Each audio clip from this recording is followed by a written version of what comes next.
welcome home to Eden. This is Eve Christoph, and you have just returned where we have a remedy, a recipe, and a ritual that will bring lightness, heart, body, and soul. And today, this is a really big topic. I'm talking about the remedy for a psychotic break. How on earth do I talk about something like this? Well, I do have a healing practice. It's more than 15 years that I've been doing this kind of work, trained by some very great healers such as Elliot Cowan and guided by David Wiley. And over the years, my work has evolved. I call it 5 element spirit work. And recently there was a client, a young gay gentleman came, his family brought him to me, who he was in a psychotic break, and we had total success with the treatment I'm about to describe to you, where everything else had not worked. Western medicine had not worked. Sleep medicine had not worked.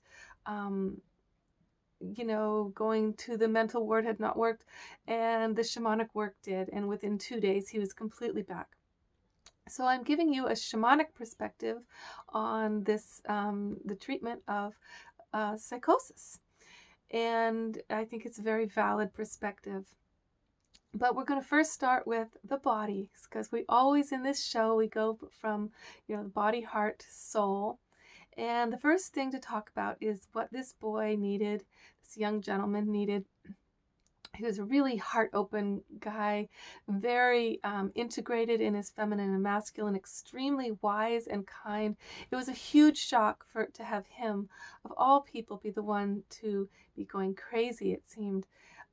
So the community was just like, they were just completely traumatized by this. And his return has been a great blessing to many people who needed him, actually. But these are a journey that the soul can take to the other side. A lot of times people who are healers, who are great shaman, do have a psychotic break themselves of some kind. But let's talk about the body level first, okay? So the very first thing was the physicality of the situation for a lot of people who have a breakdown, is that they are under so much physical stress that it is unbearably so in his situation, like in all the young people's situation right now, you have it where the rents are too high, the jobs pay too low, and even having a car will take away the money they have for food. And it's really a real situation. Like when I went to college, my first apartment was $80 a month, and my wages were $15 an hour. 10 to 15, well, now the wages are still 10 to 13, and the rent is 800 and more, and plus bills, plus cars, and the kids are under so much stress, like this kid was. Okay, so his stress load was through the roof, and so of course he wasn't sleeping. And that's what happens to all of us. Like, the imbalance of the body is the first thing we have to look at with psychosis. Are we sleeping? Are we eating? Do we have such a high level of stress that we're not in our right mind, and we have no more joy? Are our hormones of happiness even flowing when we're that frightened? Okay, so the very first thing was to make sure that this young gentleman knew that he had a home to be in, with no stress for food or rent, that there would be a place where he could be. That was the very first thing to take care of. I told the family, you must provide a place for him. And where he can be himself, and he can play his music, and he can laugh and entertain with friends. Like, he needs to know he's got his own life back, but he's not under the pressure of that. It's like a baby bird jumps out of the nest, and then a ton of bricks lands on the baby birds.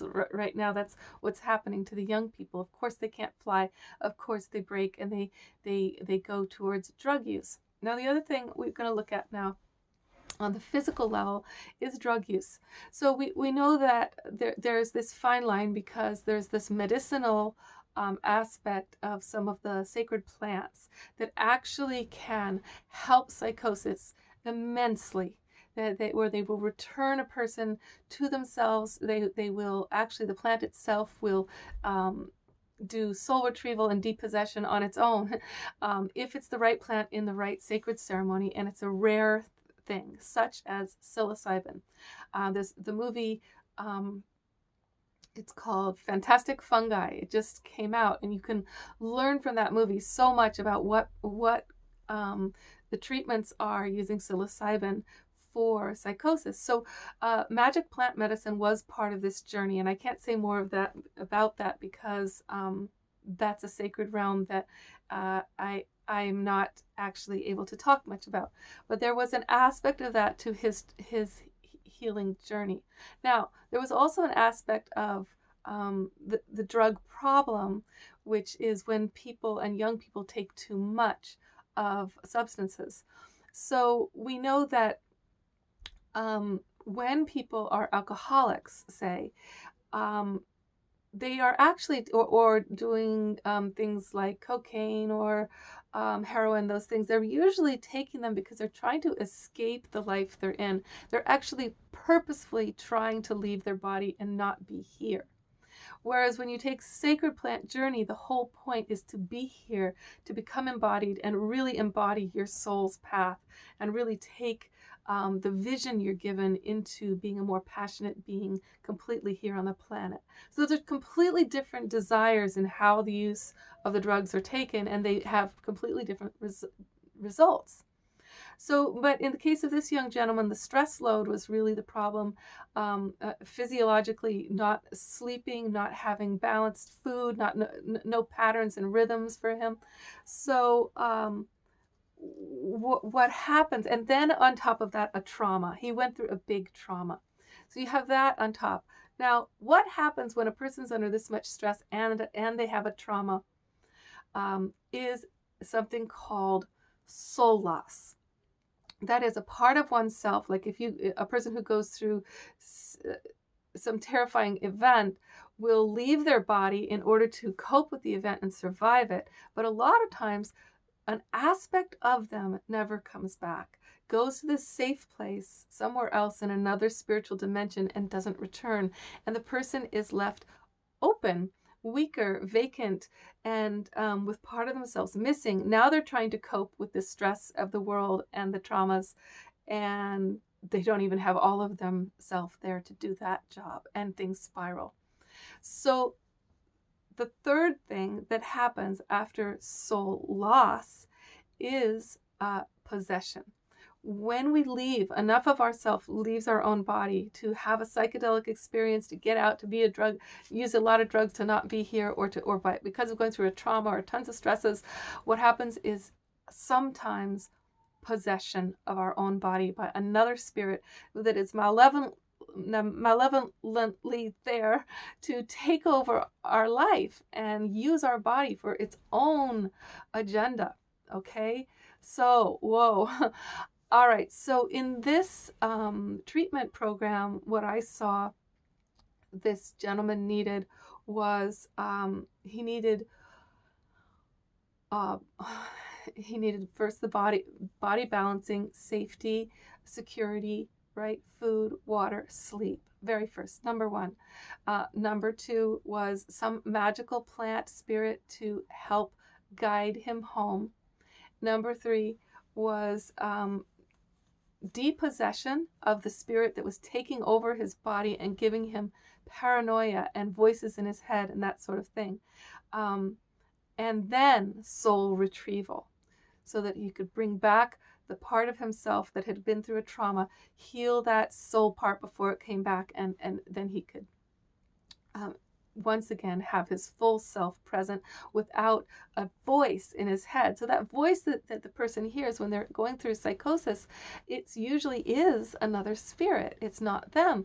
And they really are in a battle between a malevolent energy, which they should be paranoid about, which is that spirit that is taking them over, and all of the good, wonderful things that they're discovering because they're more wide open and conscious in this wide open state. They're also seeing things more truly with more third eye dimension to it. So it's a wild combination of both falsehood. Well, it's actually all true. Like it's all, they should be afraid of that possessing entity. So this treatment was completely successful. Within 3 days total of having completed all four of those things, he was absolutely totally back and has been back ever since.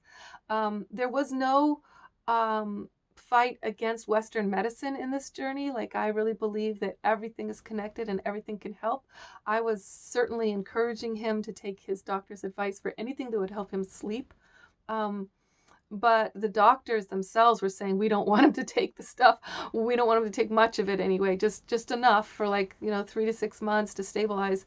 But there was a lot of side effects to those things. And like I said, he had already done a number of drugs and Western medical things that had not worked. So I would say that the whole combination of the wonderful people in the mental wards, the wonderful doctors, the kind of intense medicines that they have that cause a lot of side effects, those helped him sleep. That's the thing that I would say about the Western medicine, is that was when he finally slept. And sleep itself will, lack of sleep will drive you off the deep end. But we noticed that before he had the shamanic work, even though he had uh, some sleep, he was getting back into sleep, there was still this other voice all the time. There was still this malevolent energy driving him into paranoia and fits of rage and manic episodes. So really, nothing was working until he had the shamanic work.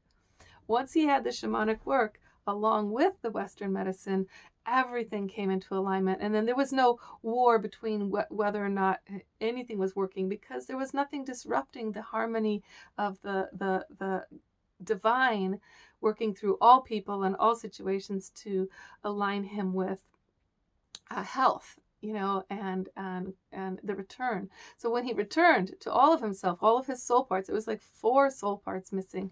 And when he, that spirit, that awful spirit, greedy spirit to try to take his life had been taken away. Wow. It was like a clean, clear, cleansing stream of energy flowing through him. It's not like it was all over instantly, in terms of, that there was side effects from the sleep medicine he was given. And there was, shock to overcome the incredible wild adventure he had just been on. He'd never dreamed he would be in that kind of situation in his whole life. But considering that when your spirit is present and when you have been cleansed of interfering energies and spirits, you can handle imbalance and lack of sleep and lack of food in a different way than when you are dealing with those things, such as not having all of yourself there, your soul loss. So anyway, much love to you, darling. I hope this helped. And you can find shamans in many hands in Wisdom magazine. They are all basically trained. A lot of people have come from the work of Sandra Ingerman, who does incredible work on soul loss. Elliot Cowan is a fantastic healer, and so is David Wiley. There are amazing women healers and shamans and Native American healers. Trust that if you integrate with them and the herbalism and, say, the psilocybin magical plant remedy of taking plants the right way, with the right protection and the right amounts, medicinal plants, that this whole combination between psilocybin and soul retrieval and depossession and a balanced lifestyle and having a safe place to live and be and eat, all of that will cure psychosis. But you can't really cure psychosis if you don't do the number one thing, is to make sure they have a safe place to live and be and relax without stress for survival. That's the very first thing. Okay, much love, darling. I hope this gives you some hope. I was certainly encouraged. I was so overjoyed. It's been so amazing to have this boy completely back in our community again. What a miracle to know that miracles do exist and can exist for you too. Much love, darling. Love life.